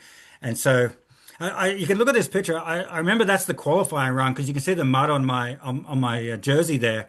That's after crashing 3 times, and my left hand's off the handlebar. I'm pretty sure I'm carrying something which is busted on my bike as well. I think I'm cradling it as I'm going down the hill. I think it was a shifter or something like that. It's hard to really see. It may not be a shifter, but yeah, I'm carrying something down the hill. Like that was my qualifying. So And the cool thing about this, you guys, so Rando, you got third. Randy, you won. And that class was stacked. Like Greg Menard was a junior that year. There were a ton of other good. I think Burrell might have just gone up, but like that junior worlds class in 1999 had a lot of good young riders that went on to World Cup success the next few years. Who got second between you guys, Rando? It was Dave Dave. Waddell, Yeah, The British kid, right? that's British. right. Yeah, Yeah. I was super close. I was about 2/100ths behind him. Like there was nothing, and I had to pass the rider in front of me on my way down. Hmm. So it Oh, was because they like didn't do without. seating, right? You just got stuck wherever you got stuck behind, right? No, we did seating. I'm pretty sure because yeah, I can't remember actually. Why We were you definitely behind had. such a slow rider? Oh, the conditions were atrocious. Like he looked like Nathan there. Just his bike was everywhere, and Yeah. he'd obviously had a bad day, so I had to actually pass him on the track Yeah. and had to go right around. So Yeah. without that, it might have been 1 or 2, but it was Yeah. awesome. But, that So course was pretty gnarly, so we were happy just to make it down in one piece. that's cool. So, Rennie, how'd your race run go? They're pretty cool to win the Junior World Championship, man.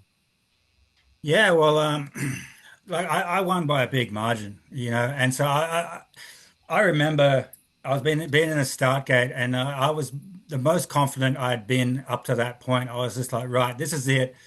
I had horrible qualifying, but like I was just like, okay, I'm going to ride above and beyond to try and get this done. I previously finished third, and then it was just the next stepping stone for me. I had good results during the year, and I was like, okay, this is my time to shine. And then I did exactly that, and I beat everyone by a long margin. I flogged them. So yeah, like that was I just think it was like that. 8 seconds or something. It was huge. It was, yeah. It was more than that. It was like 11 seconds or something like that. It Oh, was it was big. It was a big gap, and like it was just a pat on the back to myself because I wasn't known as a mud rider. I didn't consider myself to be a good mud rider, and then just like everything that had happened through the year, all that sort of stuff, and then just to come out with that win, I was already in talks with Yeti, and it was just the icing on the cake, and then everything else just spiraled after that. So yeah. That's pretty cool. So I remember after that, Randy, you and your mom flew back to America to talk to us one more time because we were trying to keep the team together and see if we get some funding. We didn't have much. And I remember it really cool. You and your mom came to Big Bear. I hadn't met your mom yet, and just like really respectful, like, hey, thanks for what you guys did. But then you moved on to Yeti the next year. But we kept the team going. So Intense hired Kvark away. And then I think Jeff Stieber felt a little bad that, he hired Kvark. I don't know if he really felt that bad, but he sponsored us the next year. So we went from these production GT Lobos, which I told you about at the start, which the GT sales staff really liked us because they were trying to sell these production Lobos that they couldn't sell, but we were out there having great results on them. Then we went to Intenses the next year. Then we bought Rando on next year. Johnny stayed with us the next year. And I think our bikes in 2000 were pretty good. Johnny, do you remember? So you went from Turner. Actually, you rode a Barracuda before, which is wild. You went from Barracuda to Turner to Lobo to Intense. Do you remember those Intenses the next year, Johnny? Yeah, they were great. And Jeff Stever, like I'll quote, he thought of us as soul riders. So he loved, Jeff Stever, the owner of Intense, loved having us on there and being part of the team. So yeah, he was good. He was good to us, and I don't know if you guys know this. So he couldn't give us any money, but every so often we need a little bit of money. He'd give us like 4 frames that we could sell. So we'd go get like a few $1,000s in frames and then sell them and get money for gas and lodging for the next few races. I don't know, Rando and Waddell, if you guys remember that. We'd go down to Intense and Lake Elsinore, and I don't think his CFO knew about it, but he'd slide some frames out the back that we could sell and get some money to go to the next races. Rando, how was that? How was that Intense the next year versus what you'd been riding? Oh yeah, that bike was awesome. Yeah, I think we pieced together a pretty good bike. We had obviously the RockShox forks, and yeah, it was just a really solid, good bike. Rode really well. It was kind of one of the better bikes at the time. So, and to my parents' credit, like Qranc was basically done. You guys, I don't know if you guys all knew this, but Qranc was out of business. So even after the success of '95. The profitability wasn't there. My dad had an offer to go do some other stuff in a different industry, but my dad and my mom loved racing so much, and me and my brothers were racing too, that my parents kept the team going. We actually wore a Zonic the next year because I knew the guys down at O'Neill and a Zonic. We got those Intense bikes. We had a relationship with RockShox. And then at the final Norman National of the year, Rando, what happened at the final Norman National of the year? Yeah, final Norman National, I got my first podium, which was cool. So that was my There's first a picture, Norman. Chuck. There's a picture in there of Rando on the podium in his final Norman National. I think Fabian Burrell won, right? Was Rankin on there with you? Yeah, so Johnny and I were really close to podiums all that year. Like we were always 7th, 8th, in between 7th and 10th, and that was when keep going up, Chuck. Pretty big. There you go. Third to the left there. No, up above that one. Up above that one. There you go. So that's the final Norman National of the year at Mammoth. That's Rando far left. Nice. Yeah. That was cool. I think with the team then you rebranded it as the Pro Junior X, and we called it the Pro Jerks. Yeah, because we had junior expert riders going to the pro class, and that was our last year, but it was cool. And then Rando, did you go to Foes the next year? And Johnny, did you go to the Sunray Santa Cruz team the next year? Yeah, yes, I did. Yeah, that's cool. That's cool. Yeah. Yeah. That was a fun year. I do remember, Mark, speaking of stories, and you seem to tell stories about everyone else. I do have one of you driving down from Crystal Mountain. That's good. Someone was driving. What happened there? So Crystal Mountain Norman National, and actually that's a good story because Rennie, I think you won Crystal Mountain Norman National that year, didn't you? On the Eddie? That's right. Yeah, I Yep. did. Yeah. So it's cool because Rennie run that. So, former Crank alumni. And that track was really cool too. Kind of like Squaw Valley, really steep and really loose. And I think Qranc did well there. And Rennie and Rando, I think you guys did too. But it was kind of up on the ski resort outside Seattle. And I maybe didn't have my driver's license at the time. And I told you guys the year before I kind of got in trouble with some police. So I didn't have a driver's license for a little bit. I may have been driving all around US and Canada without a driver's license. So we're coming down out of the ski resort. We were probably going a little fast in our van, and a cop pulls us over, and I go, oh, crap. So I pull over really fast because the cop did a U-turn because we were going really fast and he was going the other direction. And Rando was sitting shotgun. And I said, Rando, get in the driver's seat. So we pulled over. Rando jumped in the driver's seat. And then the cop saw he had an Australian driver's license and said, hey, be safe. There's a lot of deer on this road, you guys. Just slow down. So we got out of that one pretty good, didn't we, boys? Yeah, we actually did the swap as we were pulling over while we were still slowing down. It wasn't like we stopped and then swapped seats. It was like he's doing the U-turn and we're pulling over and we're just swapping seats. And then I remember the cop came up and he said, "Do you have any idea how fast you were going?" And I kind of looked around and I said, "Honestly, I have no idea." And everyone just started laughing. Now, if I remember right, Rando, was your future wife in the car with us?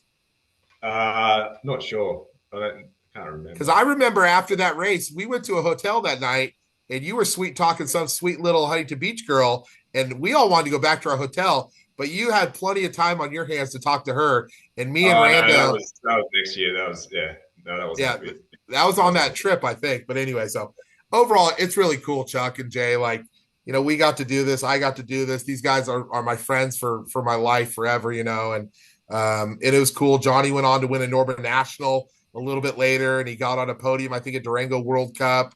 Did really good at Mount Snow. Rennie goes on to win the World Cup overall. When Rennie was going to win that, there's another story about Rennie one night, him and Ben Corey hanging out with me in Southern California and getting a little bit of trouble. But so Rennie's going to win the World Cup overall. This is 2002 or 2003, right? Rennie, 2003? 2003, yeah. 2003. And I was on a business trip. I needed to go to Europe. And I said, and Sharples was kind of the Australian team manager that year. And I said, I'm going to surprise Rennie. And I just showed up around the corner kind of on race day and said, what's up, Rennie?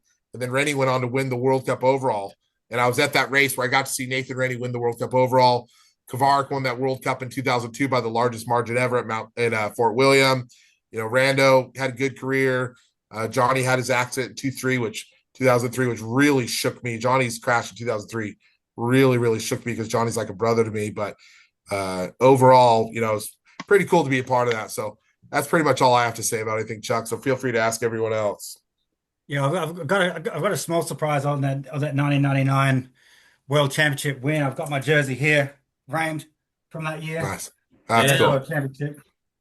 That's the only my only World Championships was Junior World Championships in that year of '99. So yeah, that sits. I've got my little office there, just sits on the wall there. So yeah, that's cool. That's really cool. Cool, dude. Cool. Mark, I don't know how I could top any of that. It sounds like you guys had a heck of a run. It was good. It was really good. It was really good. And I really want to give my mom and dad a lot of credit. Yeah. Plus all the Aussies, down to Terry Jones at Earth Cycle in Australia, and Nathan and Chris and Rando and Johnny and Tony Carson. I still talk to Tony Carson. I still talk to Waddell and Sharples and Ronning, and Luke Stockwell was a part of it. If you guys remember Luke Stockwell, he was a cross-country racer that raced for us. Luke Stockwell got on a podium in 1999 in cross country at Mount Snow, and Lance Armstrong came and raced cross country after winning the Tour de France. And our boy Luke Stockwell beat Lance Armstrong. He got on the podium, and Lance got like fourth or fifth. So it was just really cool, you guys, and just memories forever. And I'm happy to see mountain biking doing really good. I got some opinions on some of it, but whatever. But it's cool to see downhill mountain biking doing what it's doing nowadays, and it gave me a lot of my life. So I'm really grateful. Yeah, you guys gonna watch Red Bull Hardline Tasmania tonight? Yeah, that's on our little list of things to do. I mean, that's actually going to be on pretty soon, I think. I don't know, but yeah, I've got a little crew here in Fig Tree. It's called the Fig Tree Biker Boys, and there's probably 12 of us, and so we're going to go down there with our wives and stuff like that, and watch all the footage of this bar, which is kind of just nearby. Nice. So yeah, we're looking forward to that. It's going to be pretty big. I mean, it's not often that we get like a live stream thing here in Australia, kind of thing. We probably do, but just to have it all together with these guys that I've met, just by pure chance, and so yeah, it's going to be pretty rad. It hasn't happened yet. Any bets on who's going to win? Asa. You think? I'm too old to know who's even competing. I don't know. Asa for Matt. Did Jackson Yeah, have another crash? I I don't think know. I think I saw something on the internet Yeah, about, yeah, he was on there for something. yeah, I don't know. yeah. Right on. Well, I'm gonna be watching tonight. I'm off the bike right now with a hurt ankle. Mountain biking at 52 years old, you get injuries Oh, for no reason. come on. I'm 44. I'm not too far behind. You know, Okay, Mark, all what right. what are you, Mark? Are you like 56? No, 46?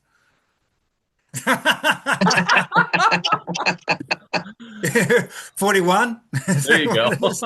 Yeah, if you're I'm gonna do that kind 45. of thing, you gotta go full screen. 45. Yeah, yeah. Yeah. Hey, Johnny, I want to hear from you, dude. You were part of the team for 3 years. I mean, you get a lot of credit for this thing getting started because you told us that Rennie was fast and we should talk to Rennie. And then you validated for Qranc and you were good friends with Rando. Johnny, tell me about your overall thoughts of the 3 years on the Qranc team and what it did for you. Well, I just want to give you, Mark, and Joy and Dave huge credit. So Mark's mum and dad, like they looked after me for a number of years, and they were like family. So they looked after me. I tried to look after. Yeah. Love you, Johnny. Appreciate that. That means a lot. My mom passed away 12 years ago, and Mm. she loved Johnny like a son. She probably tried to spank him and yell at him like a son at times too. So that means a lot to me, Johnny. Thank you. Julia was fantastic. Cool. No, so okay, so Mark and I are at the same age, so we grew up together, and Big Bear was my second home. I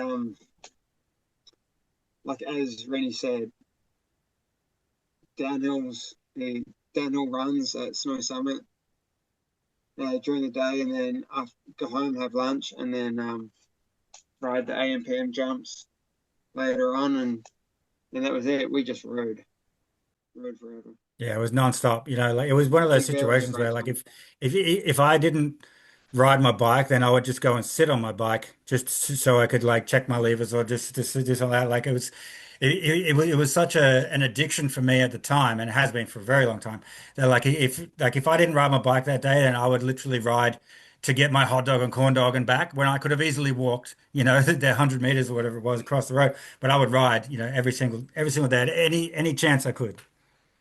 That's cool. Yeah. Nice. Anything else, Johnny, you were adding, bud? That was awesome, man.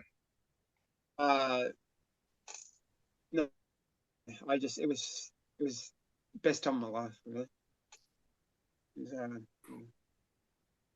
it was a good time Awesome. with you guys. Just growing up riding bikes. It was All right, one funny story, Johnny. Your name when I first met you. Do you remember your nickname when we first met you? I remember. I'm not going to say it, Johnny. This is you. This is you. my poo shooter. Yeah. Yes. Correct. Where Johnny? Where did the nickname Johnny Pooh Shooter come Waddell. from? Johnny, tell us where Shooter came from. So it came from a guy named Tony Davis, and I used to wear that T-shirt, and I'd always be going off on the bike, and he just would call that poo shooter. Nice. Um, Pooh Shooter, Shooter right? Waddell. pretty much it. Yeah. Love it. Oh, cool. And then it was really cool too with Johnny. He kept telling us about this young kid from Western Australia who was going to be like this really good downhill mountain biker, and people are a little hesitant, but I think that young kid from your part of Western Australia ended up pretty good too, didn't he, Johnny? His name's Sam. Yeah, well, he's riding the hard line right now, so Sam Hill. Yeah. So That's pretty cool. Pretty cool just to see how the lineage goes, you know, like just keeps going. It's really cool. Yeah, I looked it up just real briefly. Australia has 27 million people. That's like half of California. And how many, pro world class downhillers have they produced, Yep, for sure. So, yeah. Dude, Cool. Mark, That was fun. I just want to say thank you, and hopefully you can pass it along to your family. Thank you. I mean, you guys put together quite a team, quite a crew. You had a hell of a run, and the stories were spectacular. I can only imagine what it was like to live it. It was fun. These boys did it all. I just got to kind of keep the thing kind of together, but it wouldn't have been possible without all these guys and then my parents. So I appreciate it, Chuck. I appreciate you pulling everyone together too, and Jared, Johnny, and Nathan, and Jay, and everyone getting on here. So pretty cool. Yeah. Thanks, guys. No, That's all I have. Anybody got any final thoughts, or shall we call her a wrap? Oh, well, I just want to say the same as well. Just like super thanks to Mark, yourself, and the whole family there. I mean, like you guys honestly didn't know what you're in for, and like we honestly had the best time of our lives just that whole year. I mean, like even like the shoestring budget thing, and then just the experiences of the whole year, and just coming over there and like just creating the stepping stone and the pathway for us and a lot of others as well. It was just like I can't thank you enough. I mean, like honestly, you guys really took a gamble and it paid off, I think, for all of us in a way, in different ways. So, yeah, I can't thank you guys enough for the opportunity. No problem. Appreciate that. Appreciate that. Thanks for you guys coming on, giving up your time. It's cool to get the stories out. No problem. There's more, don't worry. But we'll leave that. But yeah, thanks a lot, guys, for all coming together. It's great. All right, I'll gentlemen. text you later, Nate. I think this See you was guys. great. Thanks for everybody making time and joining us. We'll chat with you soon. Take care. Cool. All right. Enjoy your day, guys. Cheers, See you guys. guys. Bye. See you guys. Bye.